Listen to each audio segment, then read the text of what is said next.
I'm going very out of order with reviews like this, as is typical for the channel, but I wanted to focus a little bit on a set that I had built just kind of sitting on a shelf in the other room for a while now, and I built it for a specific reason. More on that later.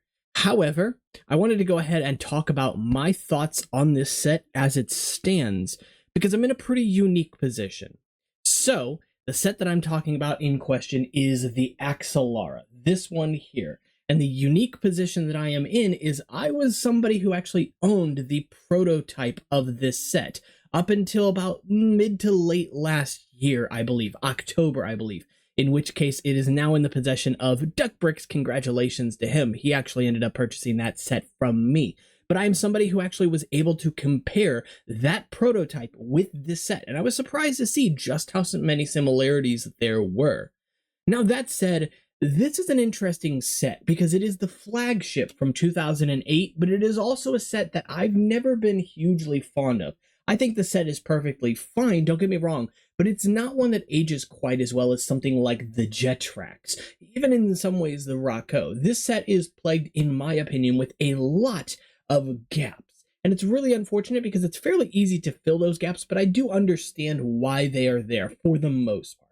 Gaps like around this area back here where the whole model just feels very unfinished compared to this section of the model. And this takes sort of this like fuselage rocket approach to its design, much the same way as the Rocco set or the good guy sets from 2008, whereas the bad guys rode vehicles that were more jet-like in their design. And so with that, the set is actually packed with functions. I think it's possible, I could be wrong on this, that this may have more functions, true functions, than any set released in Bionicle's history. I know that there are definitely some close contenders, but there are 3 functions within the set, and I do classify functions and features differently. Whereas this set has functions, a set like the Scopio set, in my opinion, has what I call features. So what is a function? Well, definitionally, at least according to the book of Skybird, I guess, it is something that is going to be driven remotely through gears, actuators. Essentially, you are not directly influencing the system, right? If this was designed to open by pulling it here, I would consider it a feature, but it's not designed to open by pulling it here. It's actually designed to be twisting this little knob right here. So when you twist that knob the opposite direction from where I'm going, you get that. And that is really cool. I will say that function is very dynamic, very quick in the way it works, and very streamlined in how it sort of tucks into the vehicle. I'll definitely say with these silver spikes, those get a bit annoying since they do rotate quite a lot. But now, thankfully, that is something we can fix with some modern pieces, including friction versions of the stud pin. Took Lego way too long to make them. And yeah, there are a couple of them missing on this side. Don't worry about it. I do have them. They're just buried. That said, though, I'm still pretty happy with the overall functionality of this set. There are 2 more to distinguish, though. Mostly one in the back here with this tri-wing assembly, and that's a really cool one as well because we've never really gotten something like that before. The third and final function in the set uses the big wheel on the side here, and it is actually the landing gear, and I just love how that tucks into the vehicle. It's a very efficient type of function. It's added on to a very small amount of space as well, and it just works. It is just so simple, so streamlined, and it does everything you want it to do. I'm going to be honest with you. Of the 3 functions, this is actually my favorite one. I know that's silly because it's probably the one that matters the least in a set like this, but it just does everything you want it to do. The problem that I have with some of the other functions in the set, and they're not major problems, it's all subjective at the end of the day, right? Is that functions like these can require a decent amount of effort to operate, especially if the set has gotten dusty. And also, like, for example, with how close it is to this blade here, it's very easy to bend and twist that blade around when using that function, which is kind of annoying. It gets in the way. It's not my favorite, but I do like at least the addition of the air katanas on the set, since Liwa is the character that rides this vehicle. Second, the feature back here is cool, admittedly, but like those wings just don't, to me, feel like it makes the vehicle any more aerodynamic. It's just because my brain is not picking those up as wings, as hydrofoils or airfoils or whatever you want to call them. I know hydrofoils, not the right word, but you get the point I'm getting at, right? And so while neat, while fun, even in my brain where I can sort of reach out and grab onto this being a fantasy vehicle. This doesn't feel like something that's more flight dynamic with its wings out than with its wings in. Does that make sense? I will say, in terms of the functionality, though, it has a very satisfying click to it. You know exactly where it's supposed to stop because it clicks in place, but it can turn both directions from the neutral position, from this center position here. So it can open in that direction or in that direction. After it gets to that point, then it stops, it locks up. So you can't just turn it indefinitely and get it opening indefinitely. But it's still a really fantastic function either way. And I do like it. Conceptually, I think it's very cool. But then these arms also just have everything kind of slapped onto them, right? Like, I get the use of these wing pieces up here that actually help to lock in some Technic stuff on the top here, and they look overall pretty decent. They don't provide a lot of coverage on the lift arms themselves, but I can get over it. However, these just feel tacked on to me. They look bad, in my opinion. They look kind of gaudy, and you can see from the front of the vehicle, we have all this nice, shiny red towards the front. We get towards the back, and it's sort of haphazard, thrown together, lots of gaps, lots of openings, and then you've got a bunch of silver to boot as well. And so it ends up feeling like the silver portions of the vehicle are unfinished. You know what I mean? And so, unfortunately, to me, it just kind of feels like an unfinished vehicle. This is one of those things where I think you could really polish it up and make it look really nice with modern pieces. That's definitely something that is doable.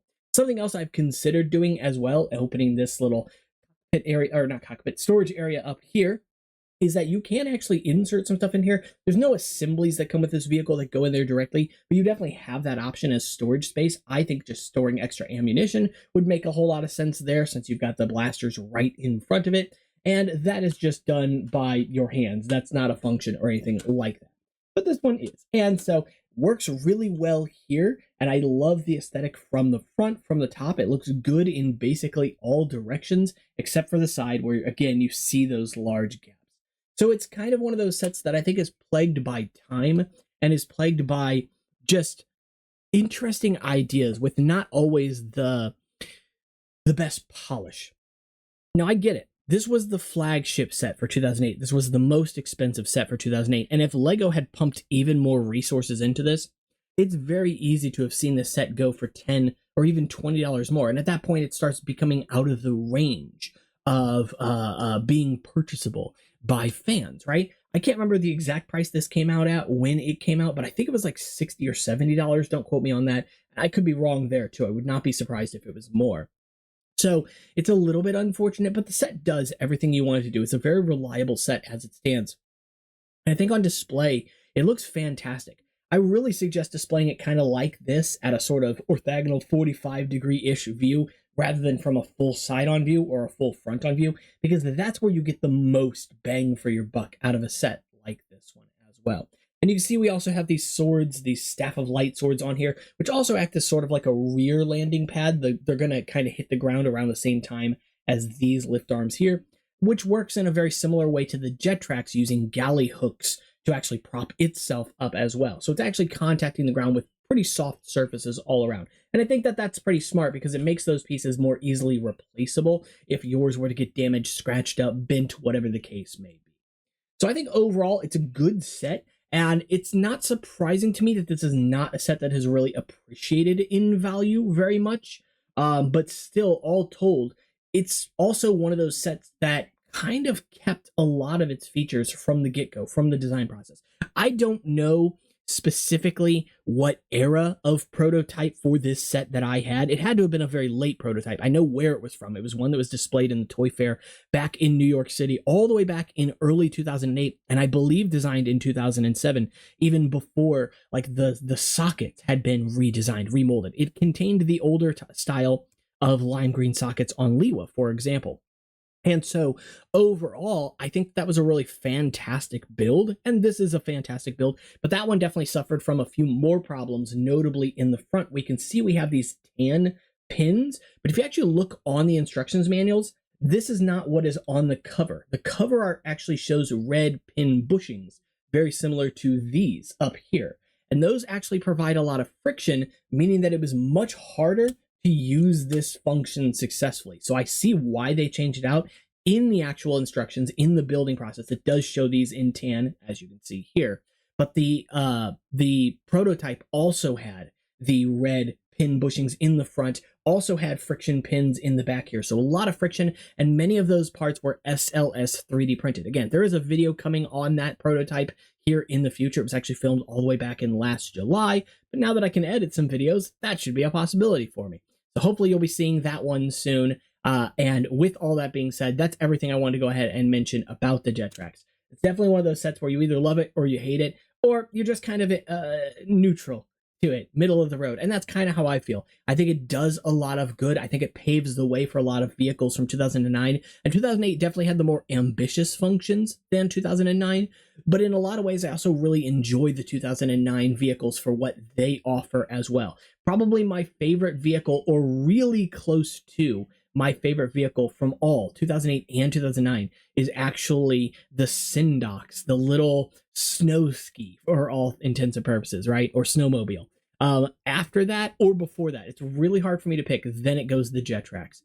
But it's so close, and it shouldn't be that way. The Jetrax has some really amazing functions in it. I'll do a video on it here in the future as well, and I will also be talking about the Syndox. But I think the main thing that the Syndox has going for it is just that it's a very affordable set.